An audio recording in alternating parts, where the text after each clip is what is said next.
ಚಿಕ್ಕೋಡಿಯಲ್ಲಿ ಗರ್ಜಿಸಿದ ಕರ್ನಾಟಕ ರಾಷ್ಟ್ರ ಸಮಿತಿ ಪಕ್ಷ. ರೈತರು, ವಿದ್ಯಾರ್ಥಿಗಳು ಹಾಗೂ ಸಾರ್ವಜನಿಕರ ಪರವಾಗಿ ಕೆಆರ್ಎಸ್ ಭರ್ಜರಿ ಹೋರಾಟ. ಬೆಳಗಾವಿ ಜಿಲ್ಲೆಯ ಚಿಕ್ಕೋಡಿಯಲ್ಲಿ ಇಂದು ಕರ್ನಾಟಕ ರಾಷ್ಟ್ರ ಸಮಿತಿ ಪಕ್ಷದ ವತಿಯಿಂದ ಜನಸಾಮಾನ್ಯರ, ರೈತರ ಹಾಗೂ ವಿದ್ಯಾರ್ಥಿಗಳ ಪರವಾಗಿ ಭರ್ಜರಿ ಹೋರಾಟ ಹಮ್ಮಿಕೊಳ್ಳಲಾಗಿತ್ತು. ತಾಲೂಕಿನಲ್ಲಿ ಹಾಗೂ ಜಿಲ್ಲೆಯಲ್ಲಿ ಜನಸಾಮಾನ್ಯರನ್ನ ಕಾಡ್ತಾ ಇರುವ ಜ್ವಲಂತ ಸಮಸ್ಯೆಗಳ ಕುರಿತು ಕೆಆರ್ಎಸ್ ಪಕ್ಷದ ಪದಾಧಿಕಾರಿಗಳಿಂದು ಚಿಕ್ಕೋಡಿಯ ವಿವಿಧ ಇಲಾಖೆಗಳ ಅಧಿಕಾರಿಗಳಿಗೆ ಸರಣಿ ಮನವಿ ಪತ್ರಗಳನ್ನು ಸಲ್ಲಿಸುವ ಮೂಲಕ ತಕ್ಷಣದ ಕ್ರಮಕ್ಕೆ ಆಗ್ರಹಿಸಿದ್ದಾರೆ. ಕೆಆರ್ಎಸ್ ಪಕ್ಷದ ಜಿಲ್ಲಾ ಅಧ್ಯಕ್ಷರಾದ ಸಿದ್ದು ಬನಸೋಡೆ ಹಾಗೂ ಚಿಕ್ಕೋಡಿ ತಾಲೂಕು ಅಧ್ಯಕ್ಷರಾದ ರಾಜೇಂದ್ರ ಪಾಟೀಲ್ ಅವರ ನೇತೃತ್ವದಲ್ಲಿ ನಡೆದ ಈ ಹೋರಾಟದ ಸಂಪೂರ್ಣ ವರದಿ ಇಲ್ಲಿದೆ. ಖಾಸಗಿ ಶಾಲೆಗಳ ಲೂಟಿ ವಿರುದ್ಧ ಬಿಇಒಗೆ ಮನವಿಯನ್ನು ಸಲ್ಲಿಸಲಾಯಿತು. ಚಿಕ್ಕೋಡಿ ತಾಲೂಕಿನ ಕೆಲವು ಖಾಸಗಿ ಶಿಕ್ಷಣ ಸಂಸ್ಥೆಗಳು ಸರ್ಕಾರದ ನಿಯಮಗಳನ್ನು ಗಾಳಿಗೆ ತೂರಿ ಪೋಷಕರಿಂದ ಕಾನೂನು ಬಾಹಿರವಾಗಿ ಪ್ರವೇಶ ಶುಲ್ಕ ಹಾಗೂ ಇತರ ಹೆಸರಿನಲ್ಲಿ ಲಕ್ಷಾಂತರ ರೂಪಾಯಿ ಹಣ ವಸೂಲಿ ಮಾಡ್ತಾ ಇವೆ. ಇದರಿಂದ ಬಡ ಹಾಗೂ ಮಧ್ಯಮ ವರ್ಗದ ಪೋಷಕರು ಕಂಗಾಲಾಗಿದ್ದಾರೆ. ಈ ಹಿನ್ನೆಲೆಯಲ್ಲಿ ಚಿಕ್ಕೋಡಿ ಕ್ಷೇತ್ರ ಶಿಕ್ಷಣಾಧಿಕಾರಿಗಳಿಗೆ ಮನವಿ ಸಲ್ಲಿಸಿದ ಕೆಆರ್ಎಸ್ ನಾಯಕರು ಇಂತಹ ಶಾಲೆಗಳ ವಿರುದ್ಧ ಕಠಿಣ ತನಿಖೆ ನಡೆಸಿ ನಿಯಮ ಉಲ್ಲಂಘಿಸುವ ಸಂಸ್ಥೆಗಳ ಪರವಾನಗಿ ರದ್ದುಪಡಿಸುವಂತೆ ಒತ್ತಾಯಿಸಿದರು. ಇನ್ನು ಕೃಷಿ ಭೂಮಿಗೆ ಸಕ್ಕರೆ ಕಾರ್ಖಾನೆಗಳ ರಾಸಾಯನಿಕ ನೀರು ಎಸಿಗೆ ದೂರು. ಚಿಕ್ಕೋಡಿ ಉಪವಿಭಾಗಾಧಿಕಾರಿಗಳಿಗೆ ಸಲ್ಲಿಸಿದ ಮತ್ತೊಂದು ಮನವಿಯಲ್ಲಿ ಭಾಗದ ಸಕ್ಕರೆ ಕಾರ್ಖಾನೆಗಳು ಟ್ಯಾಂಕರ್ಗಳ ಮೂಲಕ ರಾಸಾಯನಿಕ ಮಿಶ್ರಿತ ತ್ಯಾಜ್ಯ ನೀರನ್ನು ರೈತರ ಕೃಷಿ ಜಮೀನುಗಳಿಗೆ ಹರಿಸ್ತಾ ಇರುವುದನ್ನು ತೀವ್ರವಾಗಿ ಖಂಡಿಸಲಾಯಿತು. ಇದರಿಂದ ಅಂತರ್ಜಲ ಕಲುಷಿತಗೊಳ್ತಾ ಇದ್ದು ಕೃಷಿ ಭೂಮಿ ಬಂಜರವಾಗ್ತಾ ಇದೆ. ಪರಿಸರ ಸಂರಕ್ಷಣಾ ಕಾಯ್ದೆಯಡಿ ತಪ್ಪಿತಸ್ಥ ಕಾರ್ಖಾನೆಗಳ ವಿರುದ್ಧ ಕ್ರಿಮಿನಲ್ ಮೊಕದ್ದಮೆ ಹೂಡಬೇಕು ಅಂತ ಆಗ್ರಹಿಸಿದರು.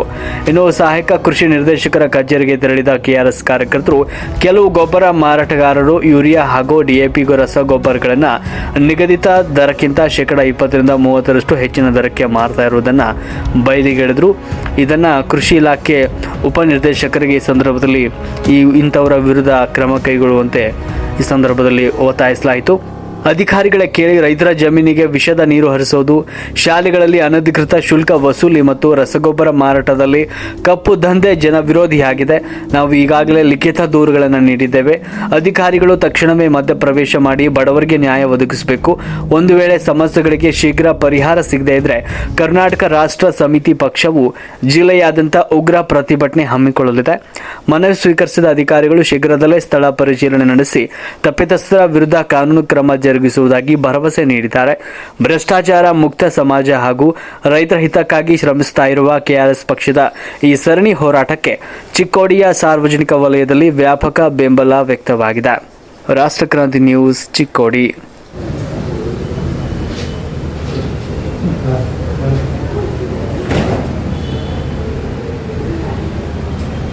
ಬಂಧುಗಳೇ ನಮಸ್ಕಾರ. ನಾನು ವಿನೋದ್ ಪಾಟೀಲ್, ಕರ್ನಾಟಕ ರಾಷ್ಟ್ರ ಸಮಿತಿ ಪಕ್ಷದ ಬೆಳಗಾವಿ ಉತ್ತರ ಜಿಲ್ಲೆಯ ಚಿಕ್ಕೋಡಿ ಜಿಲ್ಲೆಯ ಗೌರವಾಧ್ಯಕ್ಷನ. ಇವತ್ತಿನ ದಿನ ನಾವು ಚಿಕ್ಕೋಡಿ BO ಆಫೀಸ್ ಶಿಕ್ಷಣ ಅಧಿಕಾರಿಗಳ ಆಫೀಸಿಗೆ ಭೇಟಿ ನೀಡಿದ್ವಿ.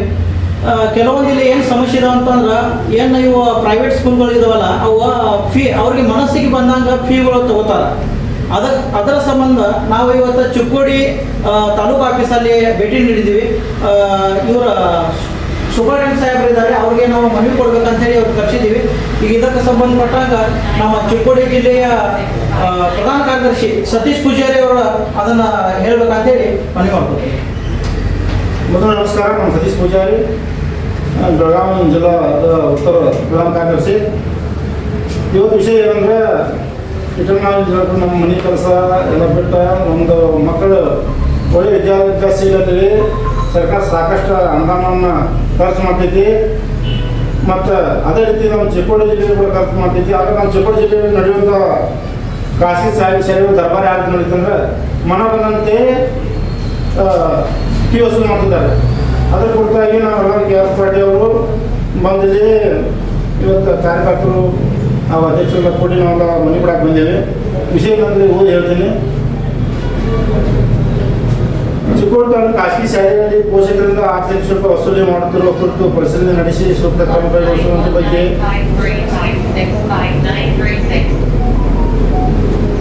ಚಿಕ್ಕೋಡಿ ತಾಲೂಕಿನ ವಿವಿಧ ಖಾಸಗಿ ಶಾಲೆಗಳಲ್ಲಿ ವಿದ್ಯಾರ್ಥಿಗಳ ಪೋಷಕರು ಸರ್ಕಾರದ ನಿಯಮಗಳಿಗೆ ವಿರುದ್ಧವಾಗಿ ಅಧಿಕ ಶುಲ್ಕ ವಸೂಲಿ ಮಾಡಲಾಗುತ್ತಿದೆ ಎಂಬ ದೂರುಗಳು ಸಾರ್ವಜನಿಕರು ನಿರಂತರವಾಗಿ ಕೇಳಿಬರುತ್ತಿದ್ದು, ಇದರಿಂದ ಮಾಧ್ಯಮ ಹಾಗೂ ಬಡ ವರ್ಗದ ಕುಟುಂಬಗಳು ಆರ್ಥಿಕ ಸಂಕಟಕ್ಕೆ ಒಳಗಾಗುತ್ತಿದ್ದು ಮಕ್ಕಳು ಶಿಕ್ಷಣದ ಮೇಲೆ ಪ್ರತಿಕೂಲ ಪರಿಣಾಮ ಉಂಟಾಗುತ್ತಿದೆ. ಆದ್ದರಿಂದ ಸಂಬಂಧಿಸಿದ ಶಿಕ್ಷಣ ಇಲಾಖೆ ಅಧಿಕಾರಿಗಳು ತಾಲೂಕಿನ ಎಲ್ಲ ಖಾಸಗಿ ಶಾಲೆಗಳು ಶುಲ್ಕ ರಚನೆ ಕುರಿತು ಸಮಗ್ರ ಪರಿಶೀಲನೆ ನಡೆಸಿ ಸರ್ಕಾರದ ನಿಗದಿಪಡಿಸಿರುವ ನಿಯಮಗಳ ಪ್ರಕಾರ ಮಾತ್ರ ಶುಲ್ಕ ವಸೂಲಿ ಮಾಡುವಂತೆ ನಿರ್ದೇಶನ ನೀಡಬೇಕು. ನಿಯಮ ಉಲ್ಲಂಘನೆ ಕಂಡುಬಂದಲ್ಲಿ ಸಂಬಂಧಿಸಿದ ಶಾಲೆಗಳಿಗೆ ವಿರುದ್ಧ ಕಾನೂನುಬದ್ಧ ಕ್ರಮ ಕೈಗೊಂಡು ಪೋಷಕರ ಹಿತಾಸಕ್ತಿಯನ್ನು ಕಾಪಾಡಬೇಕಾಗಿ ವಿನಂತಿಸುತ್ತೇವೆ.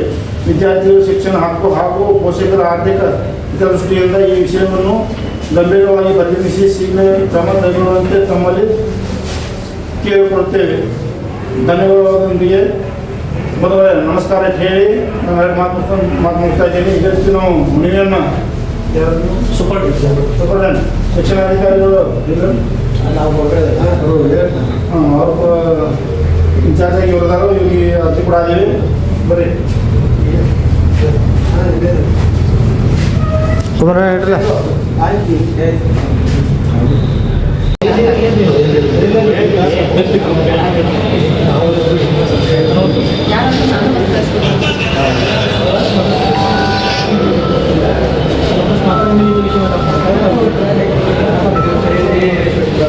ಬಂಧುಗಳು ನಮಸ್ಕಾರ.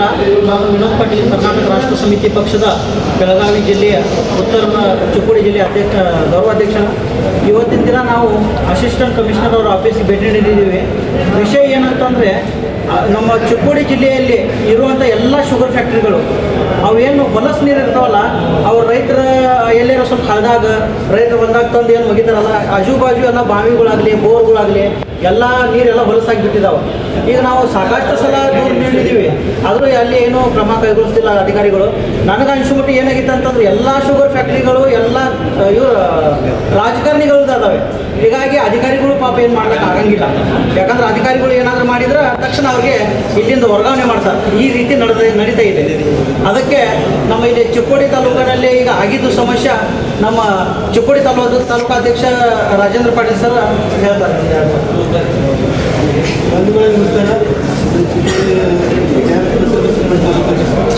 ಇವತ್ತು ವಿಷಯ ಈ ಸರ್ ಹೇಳಿದ್ರೆ ಕೆಮಿಕಲ್ ನೀರನ್ನ ಹೊರಗಳಿಗೆ ರೈತರಿಗೆ ಏನೋ ವಿಷಯ ಅದು ನೀರು ಬಿಟ್ಟರೆ ಸಾಲೆಲ್ಲ ಮಣ್ಣು ಹಾಕಿದ್ದೆ ಅಂತ ಹೇಳಿ ಸುಳ್ಳು ಹೇಳಿ ಅಂತ ಕೆಮಿಕಲ್ ನೀರು ಬಿಡುತ್ತಾರೆ.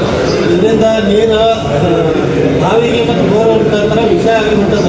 ಇದು ಜನರಿಗಾಗಲಿ ಜಾನುವಾರುಗಾಗಲಿ ಇದು ಅಪಾಯದ. ತಗೋಬೇಕು, ಏನೋ ಹಕ್ಕತ್ತು ತಗೋಬೇಕು, ಅದೇನು ಇವರು ರೂಲ್ಸನ್ನು ಮಾಡಿದ್ದಾರೆ. ಅದರ ಆ್ಯಕ್ಚುಲಿ ಅದರ ಬಗ್ಗೆನೂ ನಾವು ಇವತ್ತು ಇಲ್ಲಿ ಡಿಸ್ಟ್ರಿಕ್ಟ್ ಆಫೀಸಲ್ಲಿ ಮನವಿ ಕೊಡ್ಬೇಕಂತೇಳಿ ಬಂದಿದ್ದೀವಿ. ಇದಕ್ಕೆ ಸಂಬಂಧಪಟ್ಟಂಗೆ ನಮ್ಮ ಸತೀಶ್ ಪೂಜಾರಿ ಅವರು ಮಾತಾಡ್ತಾರೆ. ಮೊದಲು ನಮಸ್ಕಾರ. ನಾನು ಸತೀಶ್ ಪೂಜಾರಿ, ಜಿಲ್ಲಾ ಪ್ರಧಾನ ಕಾರ್ಯದರ್ಶಿ. ಇವತ್ತು ನಾವು ಎಲ್ಲಿ ಬಂದೆ ಅಂದ್ರೆ ಕೃಷಿ ಆಫೀಸ್ಗೆ ಬಂದೆವು. ಚಿಕ್ಕೋಡಿ ಸೆಕ್ಷನ್ ಜಿಲ್ಲೆಯಲ್ಲಿ ನಡೆದಿರುವಂಥ ಗೊಬ್ಬರ ಯಾವ ರೀತಿ ನಡೆಯುತ್ತೆ ಅಂದರೆ, ರೈತರ ಕಡೆಯಿಂದ ಬೇಕಾಬಿಟ್ಟಿ ರೇಟ್ ಹಚ್ಚಿ ರೈತರನ್ನ ಸುಲಿಗೆ ಮಾಡ್ತಿರುವಂಥ ರಸಗೊಬ್ಬರ ಅಂಗಡಿಯವರ ಮೇಲೆ ಕಠಿಣವಾದ ಕ್ರಮ ಕೈಗೊಳ್ಳಬೇಕಂತೇಳಿ ನಾವು ಇವತ್ತು ಇಲ್ಲಿ ಕೃಷಿ ಆಫೀಸ್ಗೆ ಬಂದೆವು. ಇವತ್ತು ಏನಿದೆ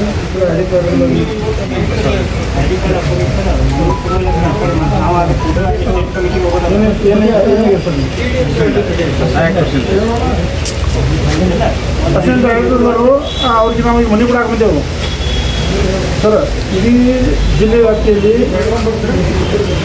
ರಸಗೊಬ್ಬರ ಮಾಲೀಕರು ರೈತರಿಂದ ಬೇಕಾಬಿಟ್ಟಿ ರೇಟ್ ಹಚ್ಚಿ ದುಡ್ಡು ವಸೂಲಿ ಮಾಡೋದು. ಅದರ ಬಗ್ಗೆ ಸಂಪೂರ್ಣವಾದ ಬಿಸ್ನೆಸ್ಸಲ್ಲಿ ನಮ್ಮ ಹತ್ರ ಇದೆ. ಇದ್ರ ಬಗ್ಗೆ ಪ್ರತಿಯೊಂದು ರಸಗೊಬ್ಬರ ಅಂಗಡಿ ವ್ಯಾಪ್ತಿಗೆ ಕೊಡ್ತೀವಿ.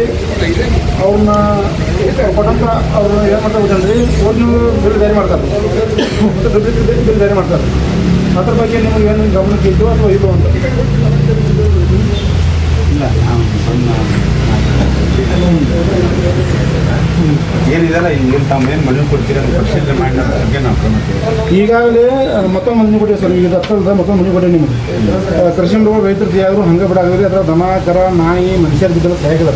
ಅದ್ರ ಬಗ್ಗೆ ಕೂಡ ನಾವು ಮನೆ ಕೊಟ್ಟಿವಿ. ನಿಮಗೆ ಅದ್ರ ಕೂಡ ಏನಾದ್ರು ಯಾವ ರೆಸ್ಪಾನ್ಸ್ ಮಾಡಿದ್ವಿ.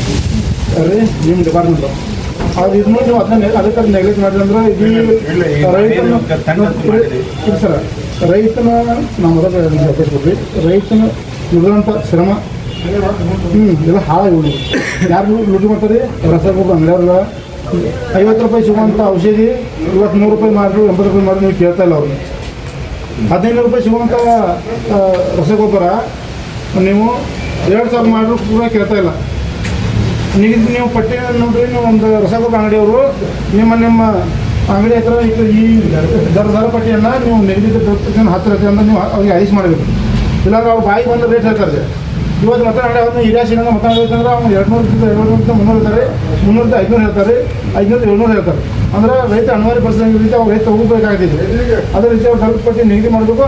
ಅಂಥವು ಯಾರು ನಿಮ್ಮ ಗಮನಕ್ಕೆ ಬಂದ್ರೆ ನಮ್ಮ ಗಮನಕ್ಕೆ ಬಂದಿರ್ತೀವಿ ನೀವು ನಾವು ಇದೇ ಸಂಖ್ಯೆ ತಂದು ಕೊಟ್ಟರೆ ನೋಡ್ರಿ ಅವ್ರ ಲೈಸೆನ್ಸ್ ಕ್ಯಾನ್ಸಲ್ ಮಾಡಬೇಕಂತ ಸರ್. ಇದನ್ನ ಕೇಳ್ಕೊತೀವಿ.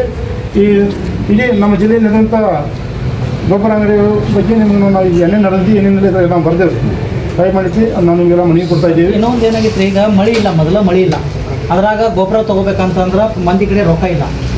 ಈಗ ನೀವು ಯೂರಿಯಾ ಕೇಳಕ್ಕೆ ಹೋದಂದ್ರೆ ಅದಕ್ಕೊಂದು ಲಿಂಕ್, ಅದಕ್ಕೊಂದು ಏನೋ DAP ತೊಗೋಬೇಕಂತ, ಅದು ಮತ್ತೊಂದು ತೊಗೋಬೇಕಂತ ಈ ರೀತಿ ಅವ್ರು ಅರಿಕಸ್ತಾ ಇದ್ದಾರೆ ರೈತರಿಗೆ. ಈಗ ಅಷ್ಟು ದುಡ್ಡು ಕೊಟ್ಟು ರೈತ ಅದನ್ನು ಬೆಳೆದು ಮತ್ತು ಅದಕ್ಕೆ ಈಗ ಬೆಳೆದಕ್ಕೂ ಈಗ ರೇಟ್ ಇಲ್ಲ. ಇಲ್ಲಿ ಈಗ ಸಿಕ್ಕಾಪಟ್ಟೆ ದುಡ್ಡು ಕೊಡೋದು ಅದನ್ನೆಲ್ಲ ಅವರು ಉಳುಮೆ ಮಾಡ್ಬೇಕಂತಂದ್ರೆ ಅಷ್ಟು ರೇಟು ಬರೋಂಗಿಲ್ಲ.